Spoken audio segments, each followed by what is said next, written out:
नितिन नवीन BJP सर्वभारतीय सभापति बक्तव्य रखें सरासरि। हमारे चारों जिला अध्यक्ष आदरणीय अभिजीत जी, उदय शंकर बनर्जी जी, श्यामचरण मंडल जी और हमारी श्रीमती स्मृति कन्हा बसु जी, आज का दिन हम यहाँ पर उपस्थित सभी कार्यकर्ता बंधुओं, यहाँ पर उपस्थित सभी मीडिया बंधु, भारतीय राजनीति के लिए आज का दिन दुखद है कि हम लोगों ने अपने महाराष्ट्र के लाल, वहाँ के डिप्टी सीएम अजीत पवार जी का आज विमान हादसे में आकस्मिक निधन हुआ है। हम सभी आज मर्माहत हैं और उस परिवार के प्रति, महाराष्ट्र की जनता के प्रति संवेदना व्यक्त करते हैं। अजीत पवार जी ने महाराष्ट्र के विकास में और महाराष्ट्र के लोगों के विकास में हमेशा अपना योगदान दिया। आज उनके निधन की घटना से राजनीतिक जगत ही नहीं, पूरा महाराष्ट्र का एक एक परिवार आज दुखी है। हम सब अपनी संवेदना, पूरी भाजपा परिवार एनडीए की तरफ से हम अपनी संवेदना व्यक्त करते हैं। आज पश्चिम बंगाल का मेरा ये पहला दौरा है और मुझे सर्वप्रथम यहाँ पे आने के बाद इस बात का गर्व है कि इस यहाँ की अराजक सरकार के खिलाफ कोई संघर्ष कर रहा है तो भाजपा का कार्यकर्ता कर रहा है। मैं यहाँ पर उपस्थित समस्त भाजपा कार्यकर्ताओं का अभिनंदन करता हूँ, प्रणाम करता हूँ, क्योंकि आप ही कार्यकर्ताओं का संघर्ष है कि आज भारतीय जनता पार्टी पूरी ताकत और शिद्दत से इस सरकार के, अराजकतावादी सरकार के खिलाफ लड़ रही है। वो भूमि, ये पश्चिम बंगाल, जिसने विवेकानंद जैसे शख्सियत को जन्म दिया, जिन्होंने पूरे दुनिया में हिंदू धर्म और हिंदुत्व के प्रति, हिंदू संस्कृति के प्रति पूरे आदर्शों का पूरे दुनिया में अपना स्थापित कराया। आज के दिन जहां इस भूमि ने कई ऐसे नेतृत्वकर्ता दिए जिन्होंने यहाँ पर इस भूमि को ही नहीं पूरे देश को गौरवान्वित किया है, वैसे अपने रामकृष्ण परमहंस को भी आज मैं याद कर रहा हूँ। हमारे बीच में आज के दिन जिस योद्धा ने, मैं कह सकता हूँ जिस कवि गुरु ने इस राज्य को ही नहीं पूरे देश को शिक्षा की नई पद्धति दी, जिसके लिए नोबेल शांति पुरस्कार दिया गया, वैसे आज रविंद्रनाथ ठाकुर जी को भी स्मरण कर रहा हूं। क्योंकि आज इस भूमि ने हमेशा अपने योद्धाओं के माध्यम से यहाँ के लोगों को एक नई ऊंचाई दी है। हम अपने नेता श्यामा प्रसाद मुखर्जी जी के बलिदान को हमेशा याद करते हैं,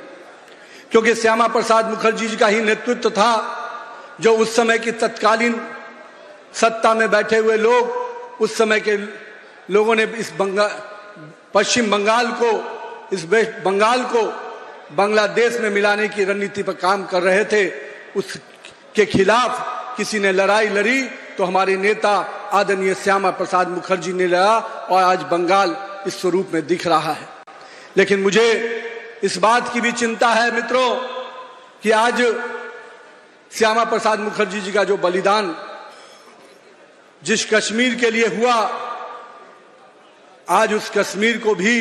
संघर्ष कर कर अगर बचाया तो भाजपा की सरकार ने, नरेंद्र मोदी की सरकार ने बचाया।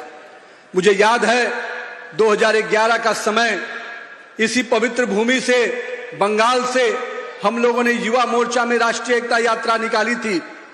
उस कश्मीर के 370 धारा के समाप्ति के लिए हमारे पूर्व के भाजपा के कई वरिष्ठ नेता और हमारे नेता यहाँ के श्यामा प्रसाद मुखर्जी जी ने तो अपना बलिदान भी दिया। लेकिन मुझे खुशी है कि इस कलकत्ता और इस पश्चिम बंगाल की भूमि से जब यात्रा निकली तो जब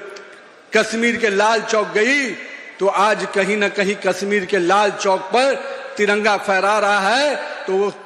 आंदोलन की आगाज हुई तो वह आंदोलन की भूमि थी यही पश्चिम बंगाल। मैं इस बंगाल की जनता को भी इसके लिए अभिनंदन करता हूं, तहे दिल से बधाई देता हूं।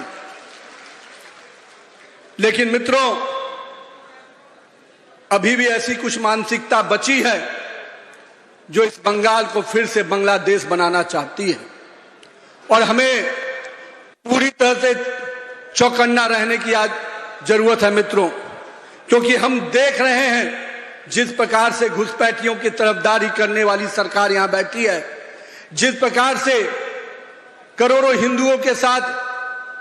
सनातन परंपराओं के साथ चोट करने वाली सरकार यहां बैठी है, वो प्रयास कर रही है कि फिर से बंगाल को बांग्लादेश में ले जाए। लेकिन हम भाजपा के कार्यकर्ता संकल्पित हैं, हम किसी भी प्रकार की कुर्बानी देने को तैयार हैं, लेकिन किसी भी हाल में बंगाल को बांग्लादेश में नहीं मिलने देंगे और बंगाल की सुरक्षा के प्रति अपनी संकल्प को दोहराते हैं। और इसलिए मित्रों, ये समय है ऐसी सरकार के खिलाफ आंदोलन खड़ा करने का। मैं आप कार्यकर्ता बंधुओं को तहे दिल से इसलिए आज मिलने आया हूं, बधाई देने आया हूं कि यहां की सरकार की अराजकता के खिलाफ हमारा एक एक कार्यकर्ता आज लड़ाई लड़ रहा है। मैं यहां की ममता सरकार जी को, उनको भी आज स्पष्ट करना चाहता हूं कि उनके जो नुमाइंदे, उनके सरकार के जो टीएमसी के गुंडे जो सड़कों पे घूम घूम कर लगातार यहां की मां बहनों को सुरक्षा को चुनौती दे रहे हैं, मैं उनको स्पष्ट कहना चाहता हूं, यहां की महिलाओं की सुरक्षा की जवाबदेही भाजपा कार्यकर्ताओं ने ले रखी है। हम अपनी मां बहनों की सुरक्षा के लिए कोई भी कुर्बानी देने को तैयार हैं। हम लोगों ने देखा इसी दुर्गापुर के जमी से उस रेप की घटना को हम याद कर रहे हैं, किस प्रकार से यहां की सरकार ने असंवेदनशीलता के साथ उसको देखा और यहां की सरकार की ओछी मानसिकता, जिहादी मानसिकता ने किस प्रकार से हमारी माता बहनों के घटना पर अपना टिप्पणी किया है। और मैं तो यहां तक कहूंगा कि ममता सरकार ने उन अपराधियों को बचाने के लिए कोई कसर नहीं छोड़ी। यहां से लेकर शासन प्रशासन से लेकर उन गवाहों को भी दबाने का प्रयास किया जो उन मां बहनों को अपमानित करने का काम किया था, उन मां बहनों के साथ प्रताड़ना करने का काम किया था। मैं आज उस मानसिकता पर भी देखता हूं कि ममता दीदी का वो मानसिकता जब हमारे मां बहनों को ये कहती है कि शाम 7 बजे के बाद आपको निकलने की आवश्यकता क्या थी। अरे ममता दीदी, ये बंगाल की महिलाएं आधुनिकता की प्रतीक रही हैं, बंगाल की संस्कृति को उन्होंने हमेशा आगे बढ़ाया है, बंगाल की विरासत को उन्होंने हमेशा आगे बढ़ाया है, और आज उन मां बहनों को आप घर के अंदर महफूज रहने के लिए कह रहे हैं।